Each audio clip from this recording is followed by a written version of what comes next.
Values underpin sustainable development, and one kind of value approach is the human rights approach.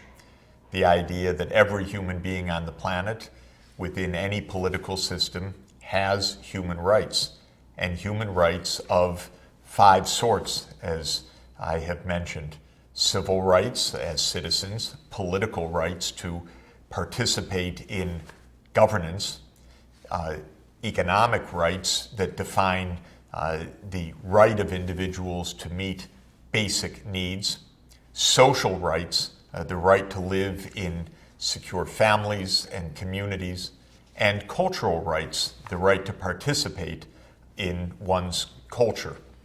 And that human rights approach, while not universally subscribed by each person on the planet, has been found compelling across the world by individuals, by activists, by many different kinds of groups, by most governments.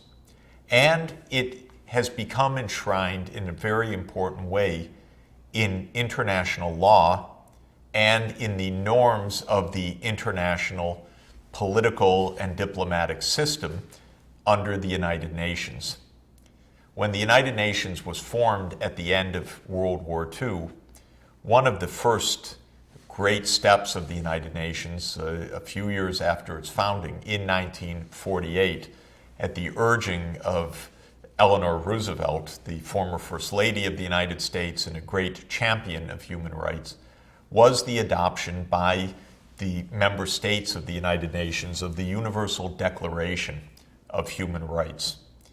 It is a wonderful, remarkable document, a very powerful one that was adopted in the wake of World War II at a time of hope and also remembrance of the devastation of World War II, and the idea that by meeting the basic rights and needs of all people in the world, one would not only ensure their dignity, improve their economic well-being, but also help to prevent another global war and global disaster.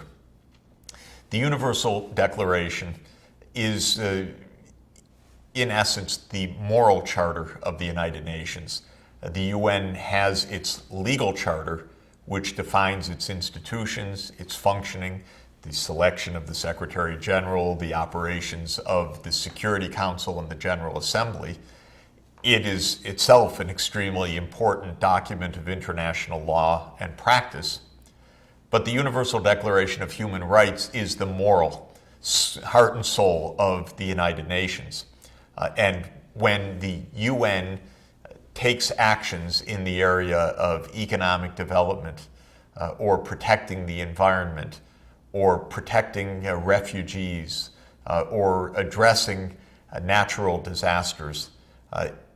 Almost always it's to the Universal Declaration of Human Rights that the eyes are drawn and that the attention is placed, because that provides an inspiration and a guidance that continues more than half a century later, well over half a century after the adoption of the Universal Declaration. Coming out of the Universal Declaration were 2 more detailed international covenants that also help to implement the Universal Declaration. One is the International Covenant on Political and Civil Rights. The other is the International Covenant on Economic, Social, and Cultural Rights.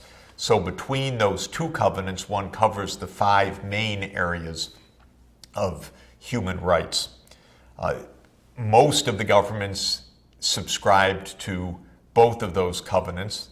Interestingly, the United States did not subscribe to the International Covenant on Economic, Social, and Political Rights, and it's interesting to note why.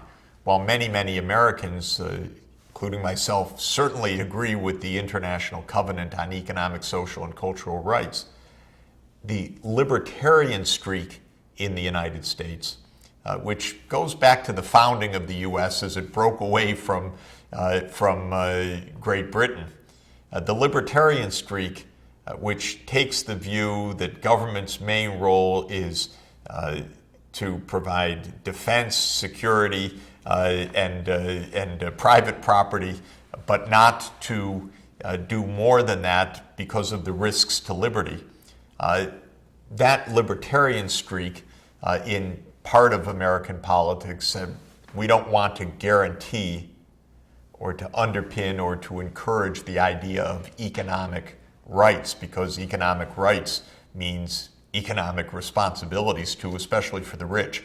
And the libertarians say, don't go there, let markets, let individuals transact. It's not the role of the state, in their view, to implement an ethical framework beyond that of the protection of the individual and private property. So the U.S. did not sign that, though most of the world's governments did. Later on, that was in 1966 when those two international covenants were adopted.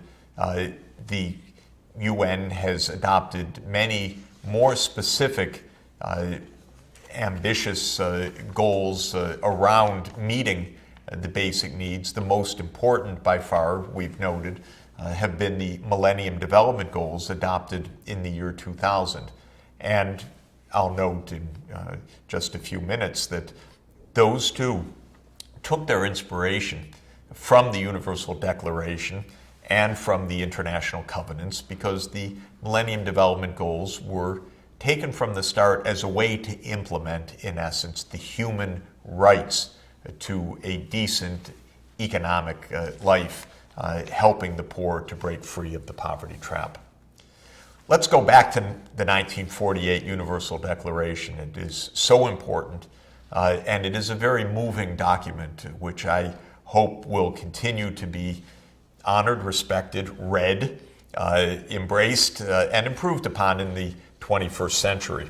So in 1948, the governments of the world agreed to the following. They said, the General Assembly proclaims this Universal Declaration of Human Rights as a common standard of achievement for all peoples and all nations, to the end that every individual and every organ of society, keeping this declaration constantly in mind, shall strive by teaching and education to promote respect for these rights and freedoms, and by progressive measures, the progressive realization of the rights, national and international, to secure their universal and effective recognition and observance, both among the peoples of member states themselves and among the peoples of territories under their jurisdiction.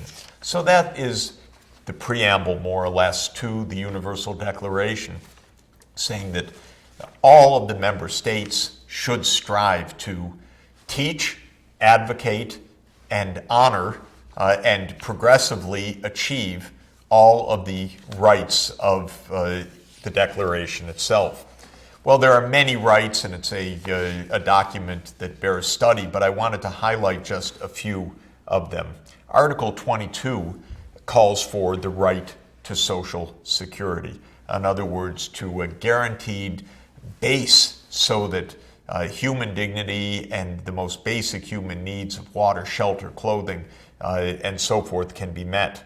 Article 23 of the Universal Declaration calls for the right to work, to a livelihood, to be able for individuals to support themselves and their families. Article 24 calls for the right to rest and leisure, so that one can't demand work of around the clock and in burdensome and crushing ways.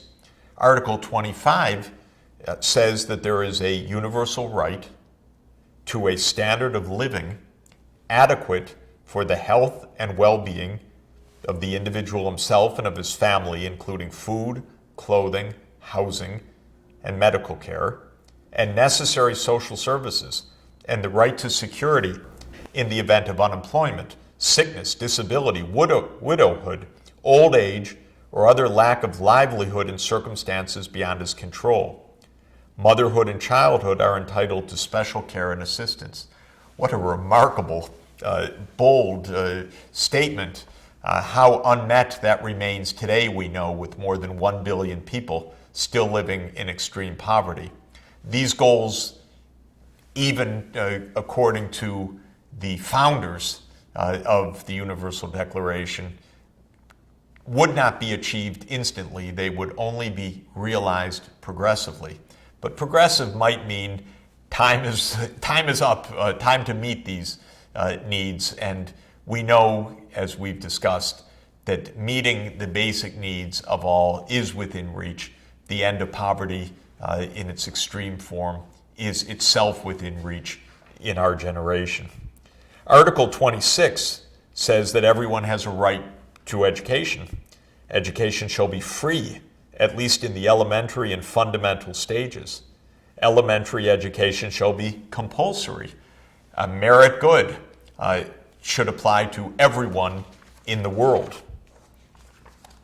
And Article 28 I find very, very interesting. It says that everyone is entitled to a social and international order in which the rights and freedoms set forth in this declaration can be fully realized.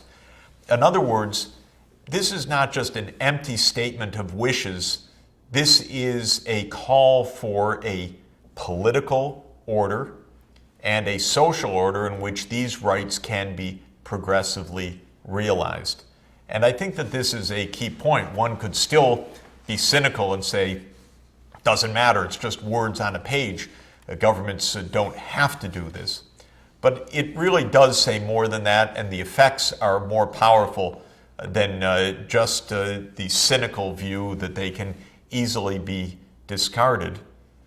What the document is saying is that not only do individuals have rights, but individuals in our collectivity, in our nations, and in a grouping of nations at the United Nations also has the right to a system of government, a system of taxation and spending and delivery of services in which the rights and freedoms set forth in the Declaration can be fully realized. To implement this Universal Declaration, of course, is mainly the responsibilities of each society.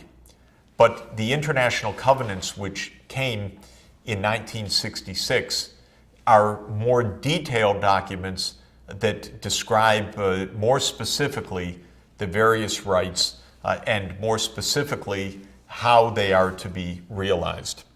The International Covenant on Civil and Political Rights focuses naturally on the rights of citizenship and the protection from abuses of the state. And let me just mention a few of the key points of the civil and political rights that are defined in the International Covenant on Civil and Political Rights. Article 6, for example, says that the right to life is protected by law. Government cannot willfully and without a due process take a life. And of course, in many countries of the world, capital punishment has been made illegal and has been eliminated long ago. Yet we do know that governments continue to kill their people. That is not realizing the rights of this covenant. Article 7 says that no one can be subjected to torture. Here again, we know that governments have violated this willfully. The United States itself engaged in waterboarding, so-called, after 9/11 until that was discontinued by the Obama administration, or at least we hope, and it was said by the administration that it has been discontinued. But torture, of course, remains a terrible scourge practiced in many parts of the world. Article 8 says that nobody can be held in slavery. And while slavery is illegal throughout the world, we know that there is human trafficking and that people are held in slavery. Though illegally, governments have the responsibility to fight to resist that and to free people that are held against their will. Article 9 says that there's a right to liberty and security of individuals, that government cannot violate the liberty and security of their citizens. Article 16 says there's a right of citizenship defined as the recognition of all persons before the law. Article 18 declares the freedom of thought. Article 24, the protection of children. And Article 26, the equal protection of the law from discriminatory application. So you can see that these are rights that are not realized to the extent that they need to be, but are rights that are widely accepted, widely regarded, at least on paper. That's a start, and in application, but to be realized and to be struggled for. Now, the companion to the civil and political rights are the economic, social, and cultural rights adopted at the same time in the complementary international covenant. And let me mention some of those economic and social and cultural rights. Again, as in the Universal Declaration, Article 6 calls for the right to work. Article 7 for just and favorable conditions of work, decent remuneration, and safe working environment. Article 8 declares the right of individuals to form and to join trade unions. Article 9, as in the Universal Declaration, the right to social security. Article 11, the right to an adequate standard of living to be able to meet basic needs. Article 12, very interesting and very important, very relevant for the Millennium Development Goals and for the Sustainable Development Goals that will follow, is the highest attainable, the right to, I should say, the highest attainable standard of physical and mental health. Very interesting. First, one can't grant the right to health per se. People are ill, they may suffer from conditions that are not preventable or treatable. So the standard is the highest attainable level of health. Importantly, physical health and mental health, because we know that mental illness is a terrible scourge for individuals and quantitatively a very heavy burden on societies around the world. Article 13, the right to education, and Article 15, the right to take part in cultural lives. And again, as in the original Universal Declaration, the Covenant on Economic, Social, and Cultural Rights realizes this isn't all at once. This is a framework. It's a moral and ethical framework. It is a commitment.